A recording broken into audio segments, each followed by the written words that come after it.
Hello. Yeah, recently we've asked some questions on Twitter, questions to me to ask me about digital and the world that we live in. Some of them are sort of related to digital, some related to politics, which is a dangerous subject for Jeffrey to get into. However, we've chosen 3 questions that we want to answer, and we're going to give you the answers. So first of all, we've got Natasha Prio-Kanin. God, I have no idea how to pronounce your name, Natasha. Anyway, your question was, what's your favourite piece of marketing ever and why? Well, it's a difficult question to answer. First of all, I was thinking of the different marketing campaigns that have impressed me. I don't think I've got one particular favourite, but there's various ones over the past 30 years, showing my age there, of what's impressed me. I guess one of the first bits of marketing I remember which was really clever, and I was part of it because I was that age when they were out, and if you're probably under the age of 25 you'll have no bloody idea what I'm talking about, is the pigs at NatWest, which are little piggy money banks that you collected the more you dealt with NatWest and the more savings you had. Not that I've got very far because I never had any savings, but these different porcelain piggy banks you get with different types of pigs, and it's sort of the thing that the meerkats are doing at the moment. It's recreating something that NatWest did many years ago. It's a great bit of marketing, really, really simple. It did extremely well for NatWest at the time. Banks could probably do with doing something friendly like that again. Might change their image a bit. Another one that I really enjoyed was the Blair Witch Project, the viral videos that were used for that, where you didn't know whether it was real, you didn't know what it was all about. Very, very, very clever bit of marketing. Very low cost film to make. Cost of marketing was sod all really, but brilliant viral effects, created a mega hit from a very low budget. Have to admire that sort of stuff. Something else that really impressed me when it came to market was Innocent, with their Innocent Smoothies and their whole campaign, the language they wrote, the packaging they had. It just came across very organic, and it was very appealing for what society needed at the time, with all the fast food and sugary drinks and the bad diets. They came in with this gleaming angel effect with the halo and everything, and I just thought when we set Matmi up, a lot of the language we used was actually based on how Innocent presented themselves to the customer. So I have to give Innocent credit for that sort of thing. They could really do with bringing it back a bit at the moment. Don't like the packaging and the way they've changed it, gone all plastic. That's another thing. A very simple idea for a campaign, and I think this was something that my friend Bill BBH was behind, was the FC UK campaign, where French Connection did a simple rebrand to FC UK, being a bit naughty, but such a simple idea which had such a tremendous effect on French Connection's bottom line. That has to be admirable, and it was a bit cheeky, and obviously it's a bit stale now and it changed what it was, but at that time, brilliant, genius bit of work. Going into the sort of digital arena, something that wasn't very big in Britain because it was for the Californian Milk Board, was a fantastic game called Get the Glass, which some people might be familiar with, and I'll put links to it at the end of this, as everything we're talking about. But it was like a game on a game board that you had to go on a journey and find the discovery of the milk, get the milk in the end of it. But it was something we played relentlessly here. Everyone was into it, won lots of awards, and it was a beautiful bit of work, and it was showing how digital with high production, and if people spend the amount of money they spend on TV on digital, it truly can be a beautiful, beautiful thing. So I love that sort of piece.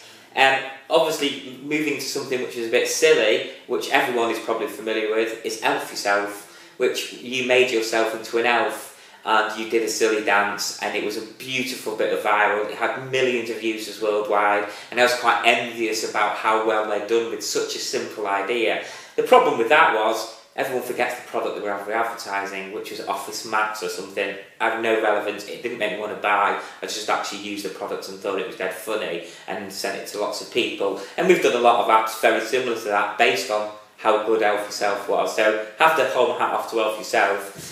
The guy who did Elf Yourself also did a campaign recently called Take This Lollipop, which was highlighting the issues with online privacy. And rather than using humour to get people into something, it scares you to death. It's quite horrifying, and it opens your eyes to what online privacy issues are about. And I'm going to touch on online privacy later on, but we'll go through that at the point. So that was a really, really interesting song. And obviously, I can't talk about my favourite marketing campaigns without talking about something we've done ourselves. And my favourite campaign that Matmi have ever done, and people will think it's this stuff we've done for the Smiler, which was obviously, you know, augmentation, gamification, really, really very clever stuff, but it isn't that. It's something we did many years ago, and it was for comic relief. And we charged them no money for it because we did it because we felt bad about working for certain other brands, and it was called Let It Flow. And it was to highlight the water shortage and the starvation in Africa. It had to be a fun game. Really tough brief, a beautiful game that we made in about 2 weeks. It was played by about 76 million people in the world, and today it's still my favourite campaign that we've ever done because it was just simple, beautiful, addictive, and for a very, very good cause. So I think that's it on the marketing pieces. I could be here for bloody years talking about this, but I think we need to move on. So another question we've had recently in is from Don't Panic. Bit of a different one this. If I have one piece of advice for someone starting out on digital, what would it be? Well, I guess the thing that's driven me to do what I'm doing and to stick with it is passion. If you don't have passion for what you do, then there is no point in doing it. You can be very good at something, but if you're not passionate about it, then there's no point. So, you know, you can have all the talent in the world, but without the passion, there is no point in doing it. So be passionate about what you believe, stick to your guns, keep learning new things, but keep the passion flowing. That will make you successful. That was a quick one to answer. Right, the next one comes from Al Mogadon. I'm really good at these surnames, I can see. Why does everyone who write in have an unfortunate surname like myself? What does Jeff think about the biggest threat to privacy is, and how can we stay anonymous? Now, I think this results on the back of me doing several conferences, and I think this one might be talking about SaaSCon, where I sort of hijacked my own talk to give everyone a debate about online privacy, and it was Reset the Net Day to do with the year anniversary of Edward Snowden's allegations. Or allegations, I don't know if it's called allegations. Edward Snowden's proof of what was actually going on. And I think what it highlights is the biggest threat to online privacy is actually the powers that be. The issue is that our own governments, our own security services, including GCHQ, the NSA, MI5, MI6, the American government, the British government, and probably a fair few of European governments, and China, all the countries, love spying on their own citizens. And this is a major, major, major concern, because with that, we have no trust. It is not right that everything I do should be spied on. It's not right that everything I look at should be spied on, or the conversations I have. They know more about me than I know myself, and that is a major, major threat.